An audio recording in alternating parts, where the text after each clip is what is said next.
les femmes, à vous les honneurs. Vous êtes nos mères, nos épouses, aujourd'hui c'est le jour des fleurs. Vous êtes amour, charme et douceur, lumière et celle du foyer. Pour qui incompter les hommes, présidents, rois, fous et voleurs. Vous êtes bonheur et l'orgueil, la vie et la mort des hommes. Malgré tout ce que vous êtes, nous vous aimons, car la vie c'est vous. Malgré tout ce que vous êtes, nous vous aimons, car la vie c'est vous. Je suis fière de vous, chères dames. Je tombe d'admiration devant vous. Bravez le temps qu'il fait ce matin. Laissez la maisonnée. Vous retrouvez ici parce que vous pensez aux générations futures. Parce que vous voulez penser à l'héritage que vous voulez laisser à la postérité. Parce que, comme on le dit, nous n'héritons pas de la terre de nos parents.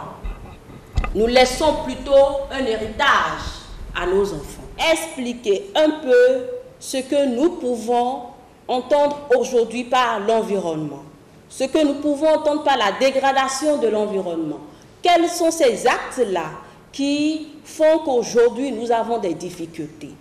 Alors, si nous voulons avoir le minimum d'informations pour améliorer notre environnement, quels sont les atouts ou sur quoi est-ce que nous pouvons nous fonder? Mais avant d'en venir là, c'est parce que nous avons fait des constats bien déterminés, à savoir le réchauffement climatique. Tout le monde en parle depuis que moi je suis née. J'ai toujours entendu parler de ça par mes professeurs et ça continue encore aujourd'hui. Nous avons par exemple les risques liés aux substances polluantes qui aujourd'hui se manifestent. Les femmes le savent beaucoup parce qu'elles sont tout le temps en contact avec ça, se manifestent aujourd'hui par tellement d'allergies.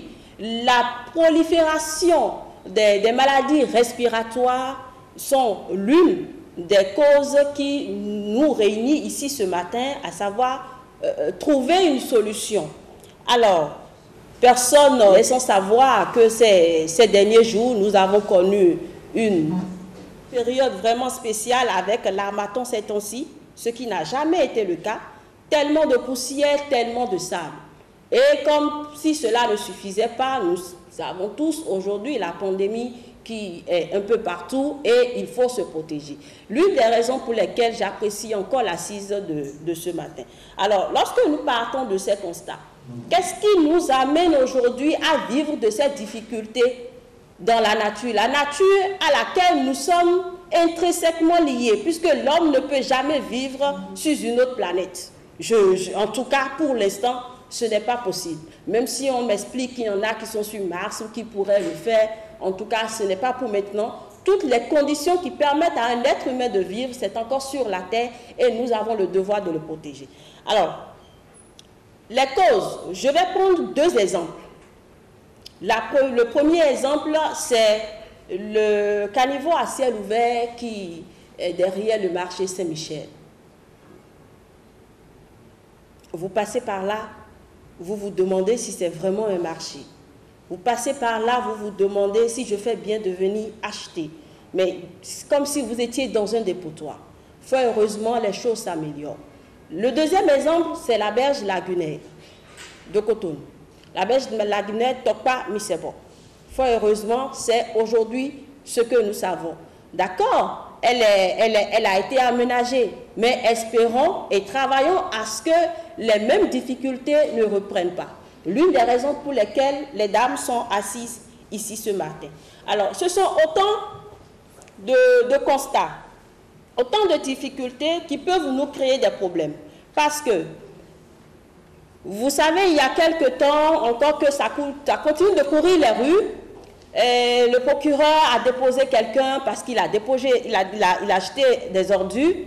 Quelqu'un a cru devoir, un jeune homme a cru devoir vider sa vessie quelque part, a été appréhendé, déposé 2-3 jours avant de passer devant un tribunal de flagrant délit, condamnation, amende, etc. Alors, lorsque nous sommes dans ces situations, une femme a souffert, une mère a souffert de voir son fils dans pareilles circonstances. À partir de cet instant, nous les femmes, qu'est-ce qui nous revient de faire? Et donc aujourd'hui, nous avons le devoir de faire comprendre autour de nous que le Bénin a des textes, comme toutes les autres nations d'ailleurs, qui réglementent l'environnement. Nous allons commencer par la toute première loi du Bénin, c'est la Constitution. Même si au plan international, nous avons bien sûr des dispositions. Et donc, parlons des tests au plan international. Pour ce qui concerne les règles de vie ou l'implication juridique en matière d'environnement, vous constaterez que la Déclaration universelle des droits de l'homme de 1948 dispose en son article 25 que toute personne a droit à un niveau de vie suffisant pour assurer sa santé et son bien-être. Vous avez ensuite la Déclaration de Stockholm dont a parlé tout à l'heure Madame Inès, qui énonce clairement que l'homme a un droit fondamental à la liberté, à l'égalité et à des conditions de vie satisfaisantes dans un environnement dont la qualité lui permet de vivre dans la dignité et le bien-être. Il a le devoir solennel de protéger et d'améliorer l'environnement pour les générations présentes et futures. Le devoir, ça veut dire autant que nous prétendons d'un droit, un droit à l'environnement sain, nous avons le devoir donc en même temps de protéger cet environnement. Alors, nous avons ensuite au plan régional la Charte africaine des droits de l'homme qui dispose en son article 24 que tous les peuples ont droit à un environnement satisfaisant et global propice à leur développement. Et la Constitution donc du Bénin de renchérir en son article 27 que toute personne a droit à un environnement sain, satisfaisant et durable et a le devoir de les défendre. L'État veille à la protection de l'environnement. L'on relèvera ici qu'il fait obligation, bien sûr, à toute personne de défendre, ou plus précisément, de préserver l'environnement, comme je le disais tantôt. Et en appui à la Constitution, nous avons la loi cadre, numéro 98-030, du 12 février 1999 sur l'environnement, qui donc définit les bases de la politique en matière d'environnement et organise sa mise en œuvre en application de l'article 27 que je viens de citer tout à l'heure de la Constitution et suivant. Alors donc que le débat sur les réponses des défis climatiques pour protéger l'environnement persiste, nous allons constater que la montée du niveau de la mer et des océans s'accélère. En tout cas, c'est le cas au Bénin. Le changement climatique provoque d'importants dégâts dans le monde, j'en ai parlé tout à l'heure. Et donc, c'est à bon escient que Doris Pierre nous disait « Ne respirez jamais avant d'avoir fait bouillir votre air. » C'est dire toute la peur ou combien la situation est alarmante aujourd'hui et qu'il faille vraiment, chères dames, faire très attention. À l'instar donc de la jeune écologique et surtout de Sandra Idossou, que je me permets de citer quand même ici, parce que moi, c'est une campagne qui m'a vraiment marqué personnellement de parler de sachet Relou. Et j'avoue que le concept fait un déclic dans la tête de plusieurs personnes lorsque vous êtes en train de prendre un sachet non biodégradable. Alors, chères dames, je nous invite à promouvoir une éthique écologique. Madame Inès les a listés tout à l'heure, en a listé tout à l'heure. Je nous invite donc à avoir une éthique écologique pour réduire la production des déchets, le gaspillage, et il faudra donc promouvoir l'éducation des filles. Promouvoir l'éducation des filles, comme je l'ai dit tantôt, un jeune homme en prison d'une manière ou d'une autre, parce qu'il a commis un crime vis-à-vis de l'environnement. J'ai oublié en temps, mes excuses, de citer le code pénal. Autant de lois sur lesquelles peuvent se baser l'autorité judiciaire pour sévir. Alors, quelle éducation pour nos enfants? Nous avons le devoir de les éduquer, de nous éduquer nous-mêmes pour que le petit geste anodin ne devienne pas une catastrophe naturelle. Et je vous remercie pour l'attention. Qu'elle se pose tous les jours de peur qu'un matin, Son corps, trop épuisé, n'oublie de se réveiller. Elle se permet parfois encore quelques 5 minutes de somme avant de s'estirper du lit et de filer d'un pas titubant vers la salle de bain. Depuis quelque temps, elle s'est imposé une routine d'exercice physique face à l'évolution des courbes de son corps qu'elle a du mal à contrôler. Alors, quelques pompes, squats et planches plus tard, il faut courir réveiller les petits monstres qui se sont endormis très difficilement la veille, rendant encore plus pénible leur réveil. Chansonnette, chatouille et pleure y passe.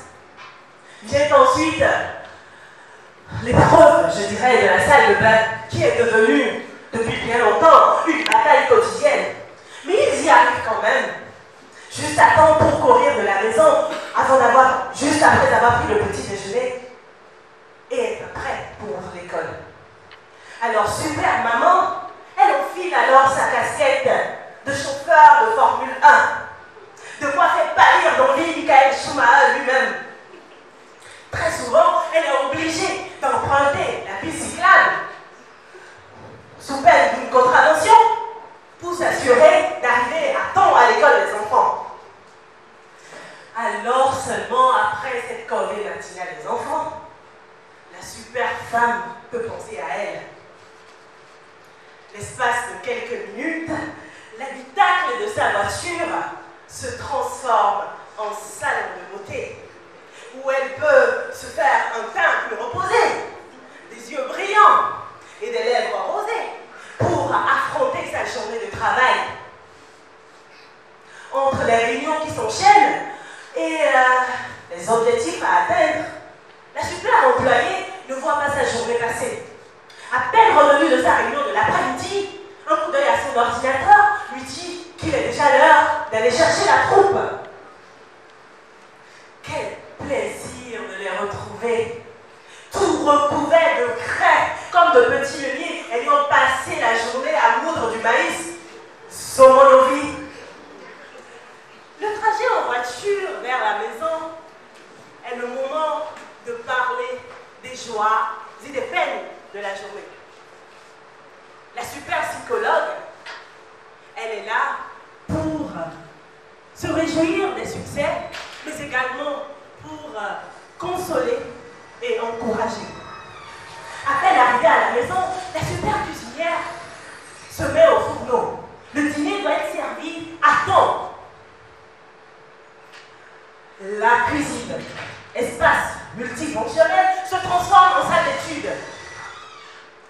Entre deux casseroles, les leçons du jour sont relues et les leçons prévues pour le lendemain sont révisées. Entre une pincée de sel par-ci et 2 coups de louche par-là, la super maîtresse doit s'assurer que les exercices sont bien faits et que les sacs sont bien rangés. 20h30, tout le monde à table. Et les plats doivent être vidés. Tout le monde doit bien manger. La super cantinière est obligée également d'y veiller. Vient ensuite l'heure du coucher, qui est tout aussi difficile que l'heure du réveil, parce qu'il est autant difficile de les endormir que de les réveiller. Alors seulement, la super maman peut prendre une pause et s'offrir peut-être une bonne tasse de tisane avec un bouquin, si elle a de la chance, ou alors avec du travail à terminer sur son ordinateur pour le lendemain. Quand enfin elle se glisse sous ses draps, elle a appris depuis longtemps, la super amante, à ne jamais dire non à son partenaire malgré la fatigue intense. Elle laisse alors révéler son côté femme de feu. En s'endormant, elle prie que la nuit soit douce pour ses petits anges, parce qu'elle n'a point envie d'exercer ses talents de pédiatre cette nuit. Suite peut-être à une forte fièvre ou à une indigestion. Elle prie également pour que le ciel lui fasse la grâce d'être là pour eux tous les matins. Et qu'il en soit ainsi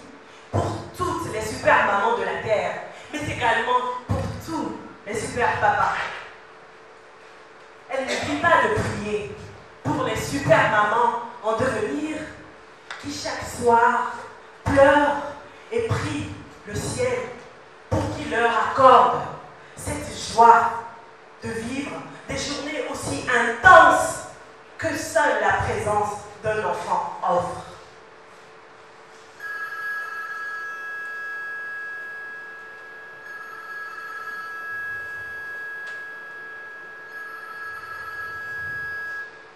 Il est à nouveau 6 heures.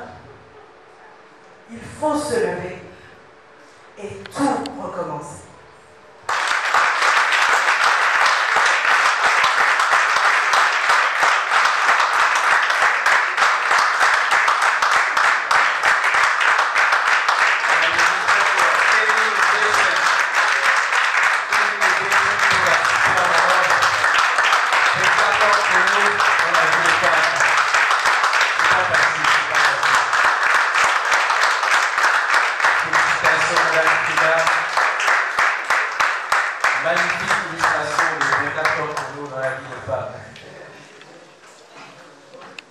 La détermination, le don de soi.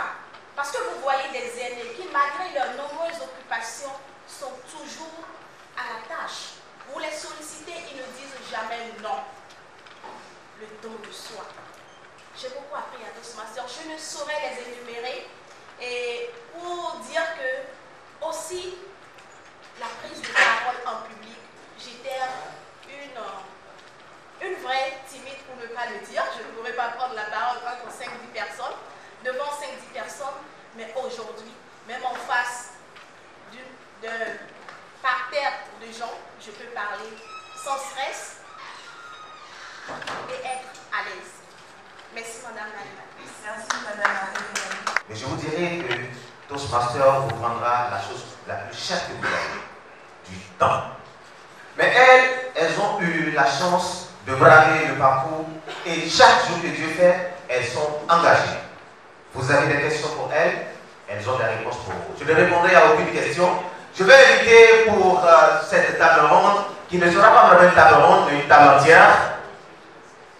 La première panéliste, je vais inviter Madame Karina Tchao. S'il vous plaît, Madame Karina Tchao.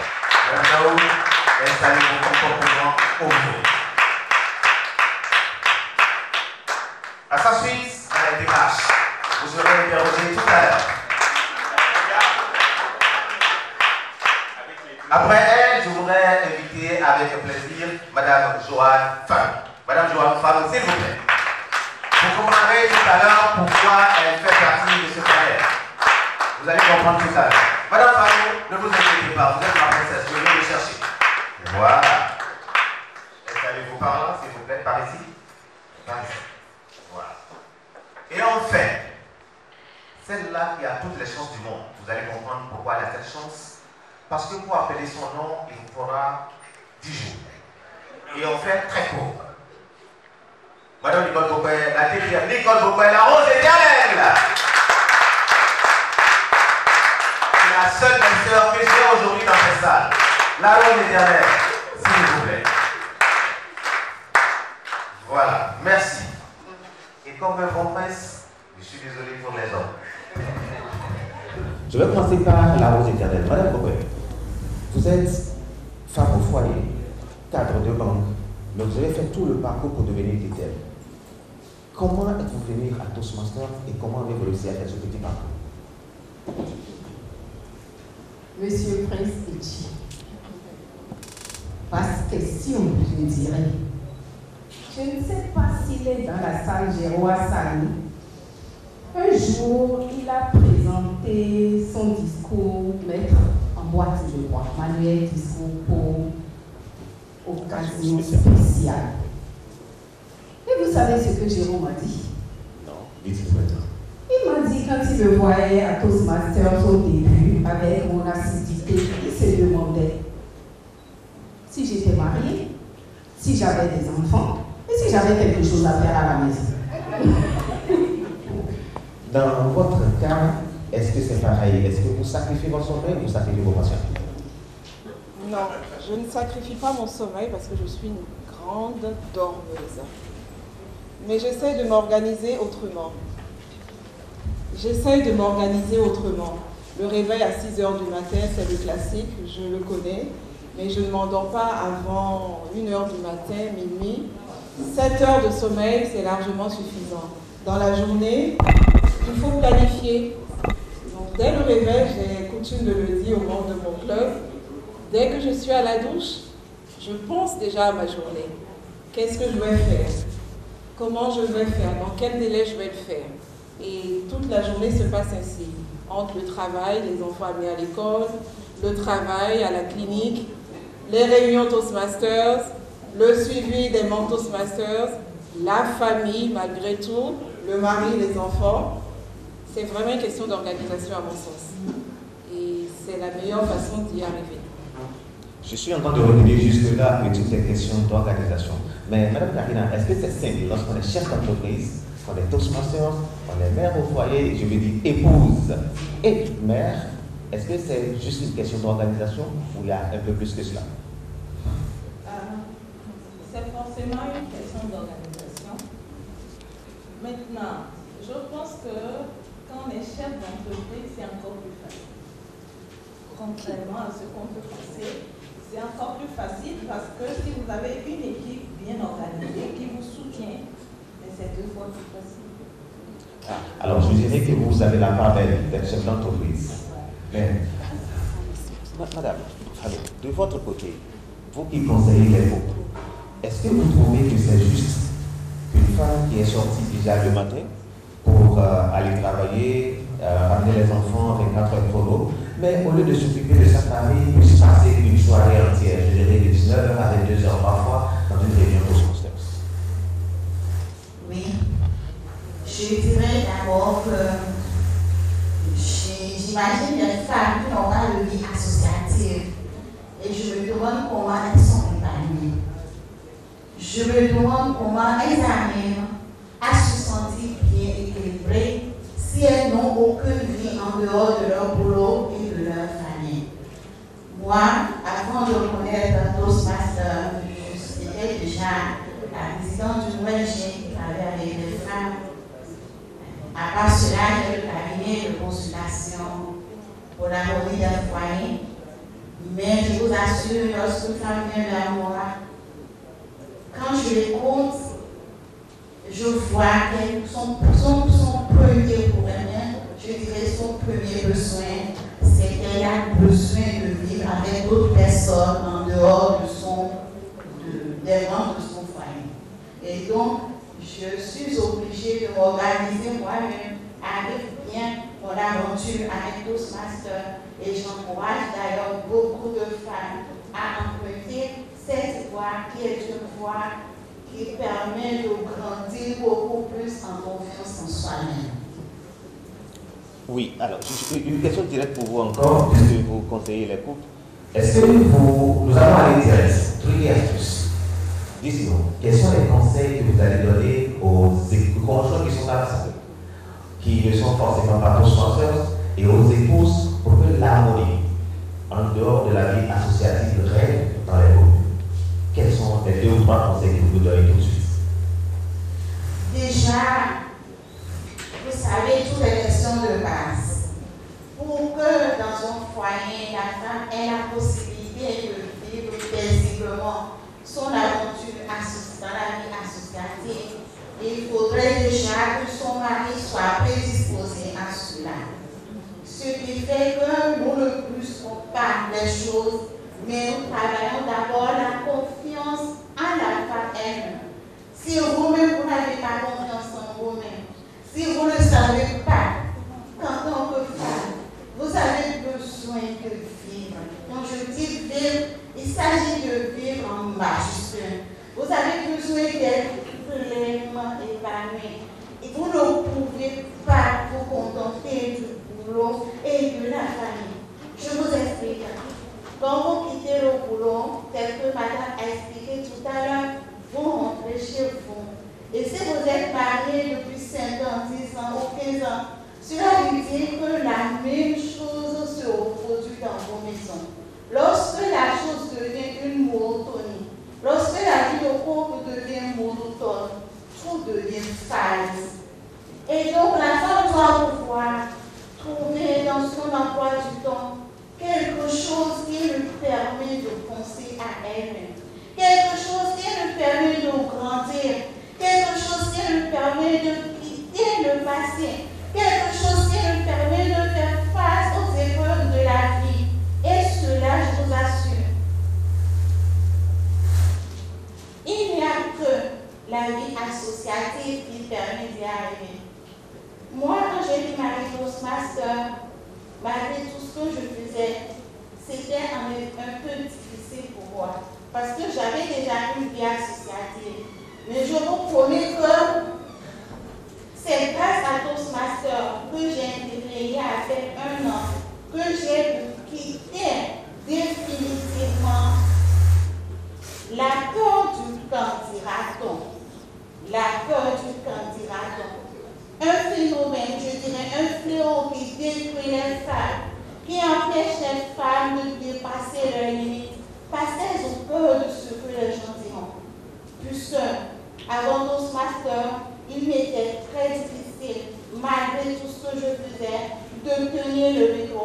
Puisqu'on m'avait dit que quand je parle, on entend mal.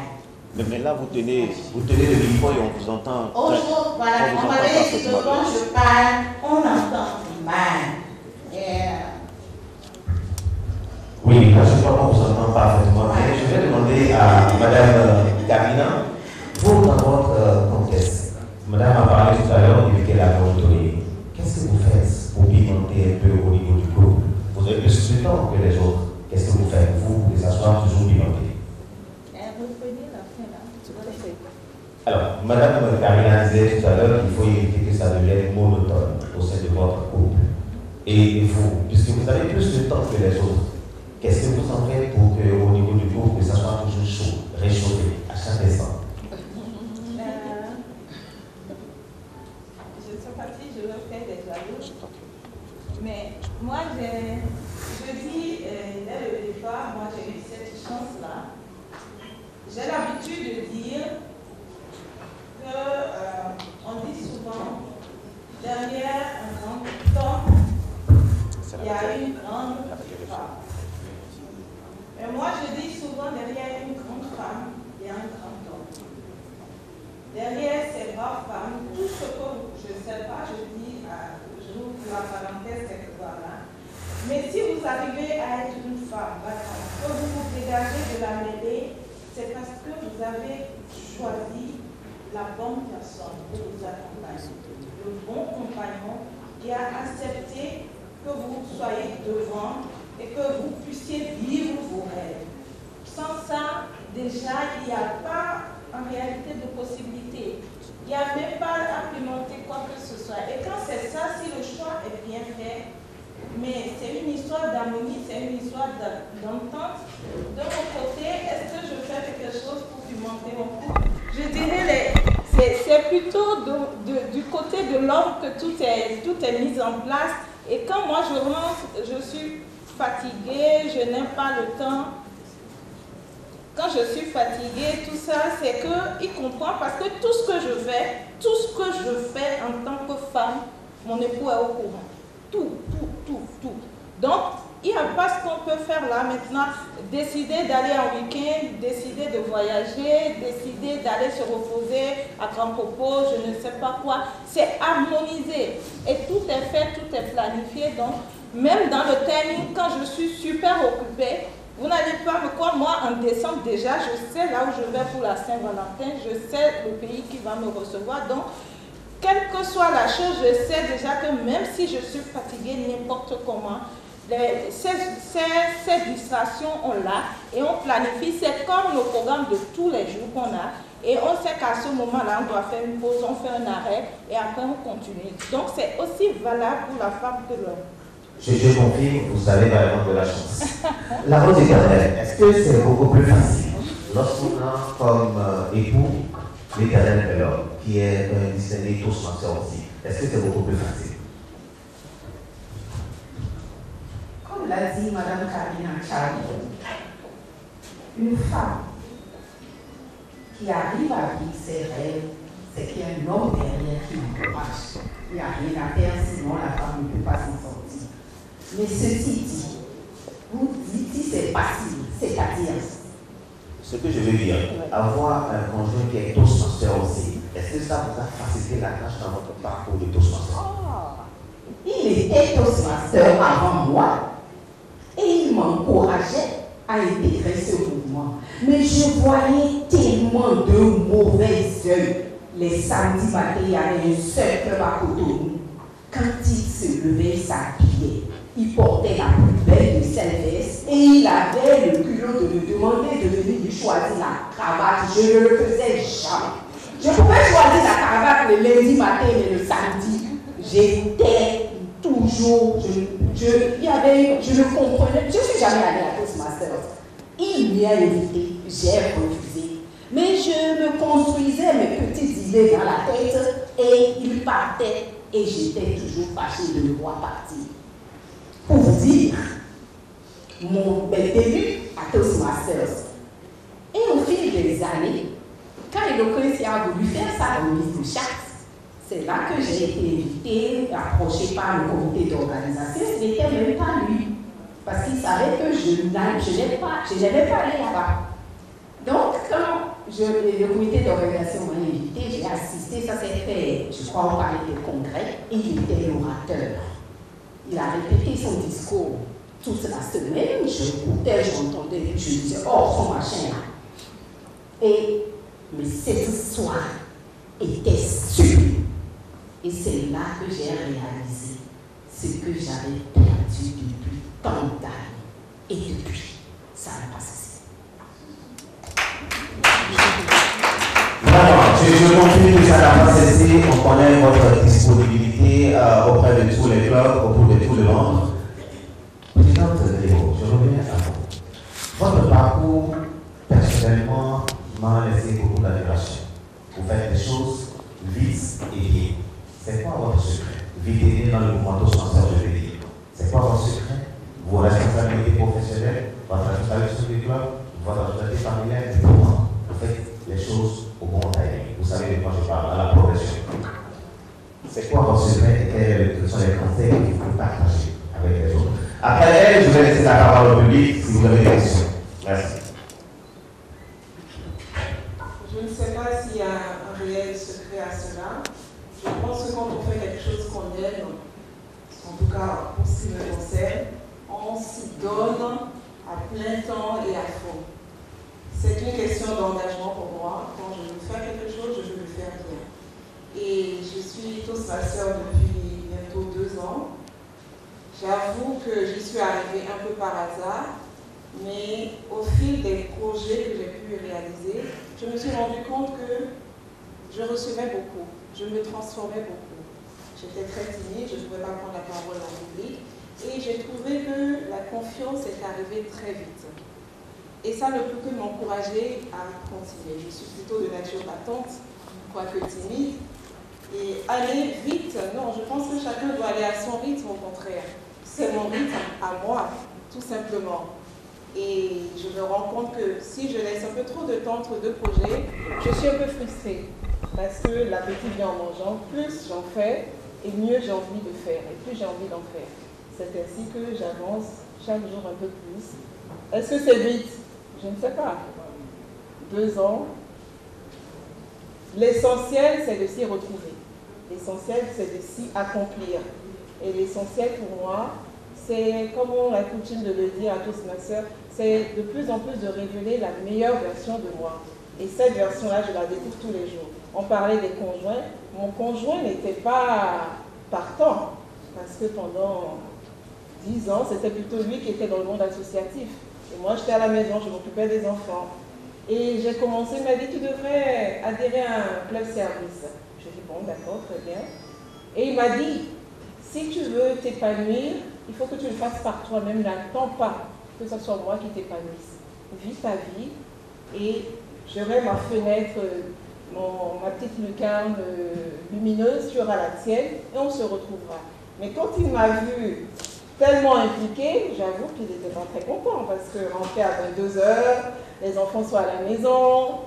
Bon, finalement, il a bien accepté de venir à des réunions. Il a entendu autour de lui, en étant invité, d'autres personnes parlaient de moi notamment, et ça dit avec quand même, c'est quelqu'un, c'est bien. Et petit à petit, il a accepté cette idée, au contraire, maintenant il m'encourage parce que nous avons des discussions sur d'autres plans et pouvoir parler en public, ça le valorise quelque part, tout comme ça me valorise moi-même. Voilà, merci. Madame Raymond, merci infiniment. J'ai cru comprendre à travers une vingtaine de minutes qu'à chacune de vous, Toastmasters a apporté quelque chose de particulier. Tout à l'heure, vous allez donner encore plus de détails. J'ai apprécié aussi que tout au long de cette discussion, personne n'a eu à diaboliser nous les hommes. Comme quoi, nous sommes un frein à l'épanouissement de la femme. Bien au contraire, derrière vous ou à côté de vous, nous sommes là et chaque jour, nous vous accompagnons dans votre développement. Mesdames et messieurs, je sais que vous mourrez d'envie de poser vos propres questions aux panélistes. Puisque je ne connais pas a priori vos questions, je vais pouvoir vous laisser la parole. Si vous avez des questions, vous êtes libre de les poser maintenant. Cédric, je vais déjà nous poser. Je le disais tout à l'heure, j'ai un problème d'élocution. Donc, malgré mon niveau de leadership et tout ce que je faisais avec les femmes, j'avais besoin de travailler ma voix. Et donc, c'est la raison fondamentale qui m'a amené à Toastmasters. Je voulais me perfectionner, je voulais devenir encore plus bien dans ce que je faisais. Je voudrais pouvoir prendre la parole et impacter réellement. Donc, je voulais quitter ma zone de confort. Je me disais, ce que j'ai, c'est bien, mais il fallait aller encore plus en avant. C'est ce qui a fait que je suis venue à Toastmasters. Et je vous promets, j'ai été satisfaite. Le président, M. Athéodé, a été sympa avec moi. C'est quelqu'un qui m'encourage beaucoup à avancer. Et tous les Toastmasters que je rencontre sont des gens qui me donnent envie de demeurer dans cette association. Donc voilà. Nous allons enchaîner en même temps pour faire le mot de fin. Si vous avez un dernier mot de fin à lancer, un message à tout ce public, qu'est-ce que vous allez dire? Si vous devez conclure cette discussion que nous venons d'avoir, est-ce que vous avez un message pour ce public, un conseil? Qu'est-ce que vous avez envie de dire? Libre. Merci. J'aimerais dire à toutes les femmes présentes dans cette salle que ce n'est pas évident que vos époux et les personnes qui vous entourent acceptent votre adhésion à Toastmasters. Le premier rejet que vous allez rencontrer, certainement, c'est le rejet de vos conjoints, les personnes les plus proches de vous.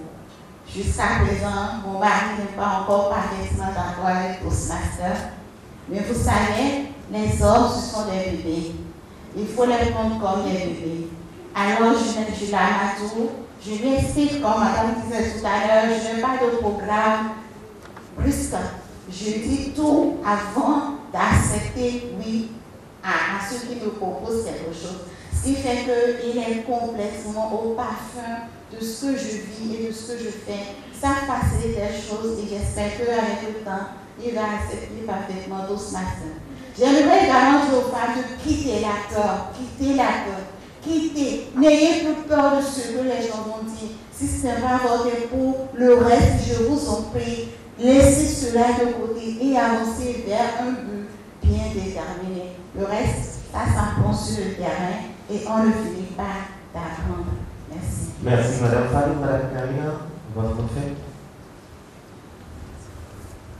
Je vous remercie déjà. Et mon mot de fin sera à l'endroit des femmes, je dirais battez-vous. Battez-vous parce que le rêve est terminé. Aujourd'hui, on peut constater qu'il y a suffisamment de braves femmes au Bénin. Moi, j'ai l'habitude de dire quand j'étais petite, c'est rare de voir des femmes au volant. Et quand c'était des femmes au volant, c'était des femmes à bord quand même de petits véhicules, tout ça.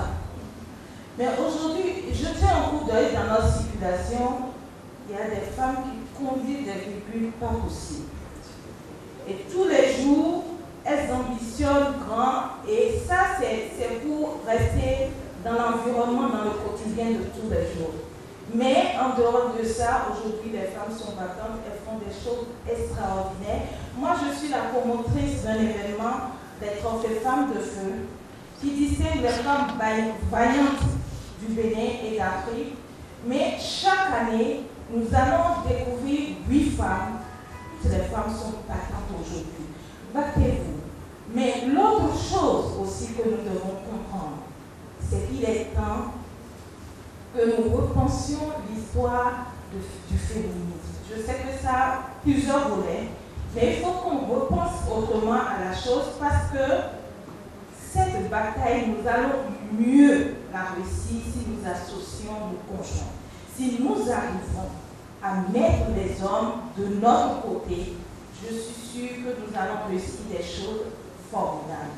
Maintenant, concernant la vie associative Toastmaster, allez-y, moi, j'ai du plaisir chaque fois et c'est vrai que je ne visite pas les autres clubs comme il faut, mais je dis souvent dans mon club, dès que j'ai un bout de temps et que je n'ai rien à faire, c'est que je suis au tous. On va vous aider à trouver encore davantage de temps. Madame Rigaud, votre mot de fin? Mon mot de fin serait de dire aux femmes notamment de penser beaucoup, un peu plus à elles, de penser à se développer, de penser à son bien-être. Et le bien-être passe également par la prise de confiance en soi et de faire des choses qui vous plaisent. Quand vous serez à l'aise avec vous-même, vous serez en mesure de donner davantage.